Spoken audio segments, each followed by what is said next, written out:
आजादी, आजादी, आजादी।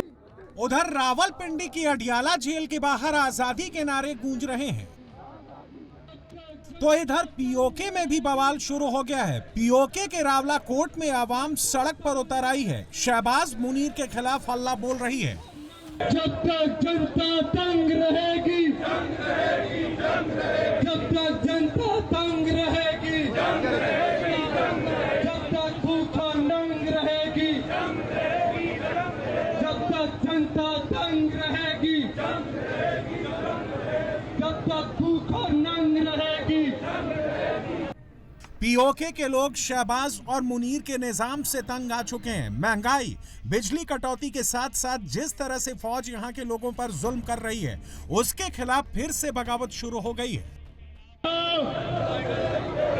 आवाज दो, आवाज दो, पानी चोरो, बिजली चोरो, पानी चोरो, बिजली चोरो, नारे कश्मीर, आवाज दो, आवाज दो। दरअसल पीओके की आवाम दाने दाने को तरस रही है। यहाँ के नेचुरल रिसोर्सेज को फोर्स और पाकिस्तानी हुक्मरान जमकर लूट रहे हैं, लेकिन पब्लिक गरीबी में जी रही है। आवाम ने शहबाज सरकार को अल्टीमेटम दे दिया है, बिजली की अनुचित कटौती बंद हो, खराब मोबाइल और इंटरनेट सेवाओं को दुरुस्त किया जाए और पत्रकार सोहराब बरकत की फौरन रिहाई हो। प्रदर्शनकारियों ने पीओके की सरकार को शाम 5 बजे तक डेडलाइन दी है, चेतावनी दी है कि अगर उनकी मांगे पूरी नहीं हुई तो आंदोलन और तेज होगा।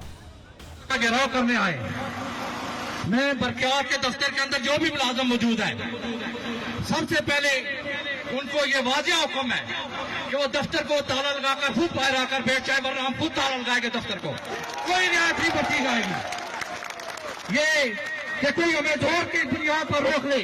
हम इन दफ्तरों को, जिन दफ्तरों के अंदर साहिलों की कोई दरख्वास्त नहीं सुनी जाती, जिस दफ्तर के अंदर जो कि बेमानी दफ्तर है, जिनसे की बुनियाद पर यहाँ पर बिजली का जो हाल है वो सबके सामने है, लिहाजा बरक़ियात के अंदर जो भी मुलाजिम में बैठे हुए वो दफ्तर को फूस बंद करके बाहर आके बैठे, वरना हम फूस बाहर निकाल के इसको ताला लगाएंगे।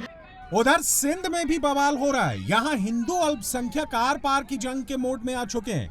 दरअसल सिंध के होसरी इलाके में हिंदुओं के इस प्राचीन मंदिर को गिरा दिया गया। जब स्थानीय लोगों ने मंदिर तोड़े जाने का विरोध किया तो हिंदू महिलाओं के साथ मारपीट की गई और उन्हें डंडों से पीटा गया। इस घटना से इलाके के हिंदू समुदाय गुस्से में सड़क पर विरोध प्रदर्शन कर रहे हैं। यानी अडियाला से लेकर पीओके और सिंध तक पाकिस्तान जल रहा है। आवाम के गुस्से की आग मुनीर को भस्म करने के लिए तैयार है।